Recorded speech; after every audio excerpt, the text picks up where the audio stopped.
یہ ویڈیو دیکھیں۔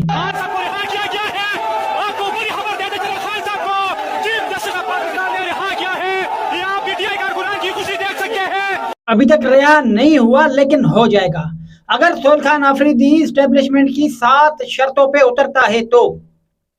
آپ کو بتاؤں کہ اسٹیبلشمنٹ نے 7 شرطیں رکھی ہے، اگر سہیل خان آفریدی اسے قبول کرتا ہے تو عمران خان رہا ہو جائے گا۔ آئیے اب آپ کو بتاتے ہیں کہ اسٹیبلشمنٹ نے کیا شرائط رکھی ہے۔ سب سے پہلی شرط انہوں نے رکھی ہے کہ فوج پر تنقید بند کر دی جائے گی،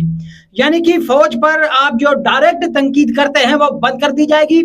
اور اعتماد کی فضا بحال کی جائے گی۔ اب فوج پر تنقید یہ جو کر رہے ہیں تو میرا تجزیہ یہ ہے کہ کسی بھی ملک کے اداروں پر تنقید ذمہ داری اور حدود کے اندر ہونی چاہیے۔ کچھ پاک فوج کے غدار جو پاک فوج سے بغض رکھتے ہیں، میں ان کو بتاتا چلوں کہ پاکستان آرمی ملک کی سلامتی، سرحدوں کی دفاع اور امن و امان میں اہم کردار ادا کر رہی ہے، جو اگر نہ ہوتی تو شاید تم لوگ گھروں میں سکون کی نیند سے بھی نہ سو پاتے۔ میرے کہنے کا مقصد یہ ہے کہ اگر پاک آرمی نہ ہوتی تو آپ گھروں میں ہی بے چین رہتے۔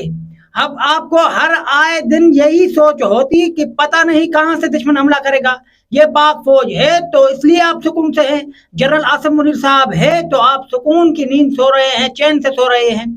اب بات کرتے ہیں اسٹیبلشمنٹ کی آئی ہوئی شرطوں پر جو سہیل خان آفریدی نے پریس کانفرنس کی ہے، اور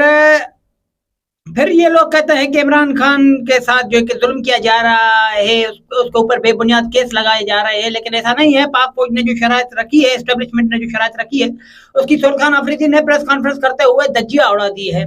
سہیل خان آفریدی نے جو پریس کانفرنس کی ہے، ان سے آپ یہ اندازہ لگا سکتے ہیں کہ یہ چاہتے ہی نہیں ہے کہ عمران خان رہا ہو، یہ چاہتے ہی نہیں ہے کہ ہم اس ملک کے دفاع کے لیے ساتھ مل کر کام کریں، اور یہ چاہتے ہی نہیں ہے کہ ہم اپنے صوبے پہ توجہ دیں۔ اب پہلی شرط میں کہا گیا ہے کہ فوج پر تنقید نہیں کرنی، آپ نے جنرل عاصم منیر کا نام بھی نہیں لینا، اگر آپ تنقید کر رہے ہیں تو اس میں جنرل عاصم منیر کا نام بھی نہیں لیں گے۔ اب دوسری شرط میں کہا گیا ہے کہ سہیل خان آفریدی اور عمران خان کی فیملی کو اسلام آباد آنے کی اجازت بھی ہوگی، اور شرط یہ ہے کہ وہ حساس مقامات پر نہیں جائیں گے۔ اور تیسری شرط دوستو یہ رکھی گئی ہے کہ رہنماؤں کو روکا گیا ہے کہ دہشت گردی، قومی اور سلامتی امور پر جو ہے کہ بیانیات نہ دیں، یعنی کہ یہ جو فساد وغیرہ ہو رہے ہیں، دہشت گردی کے معاملات پیش آتے ہیں، اس پر آپ کوئی پریس کانفرنس نہیں کریں گے۔ یہ دہشت گرد جانے، فوج جانے، یا آپ فوج پر چھوڑ دیں، پولیس پر چھوڑ دیں، آپ اس پر کوئی بھی پریس کانفرنس نہیں کریں گے۔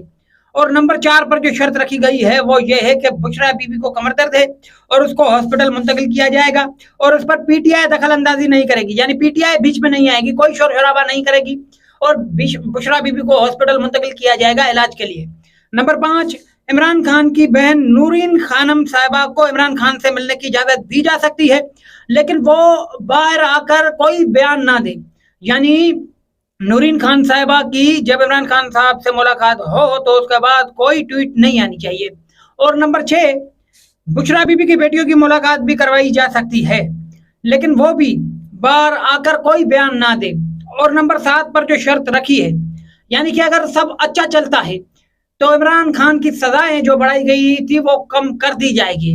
اب سزائیں کم کر دی جائے گی تو عمران خان جلدی باہر آ سکتا ہے۔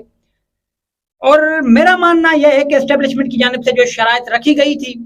وہ ملک میں استحکام، اداروں اور احترام اور سیاسی ماحول کو بہتر بنانے کے لیے تھی، مگر ان شرائطوں کو سہیل خان آفریدی نے ریجیکٹ کر دیا۔ آپ کیا رائے رکھتے ہیں اس پر کمنٹ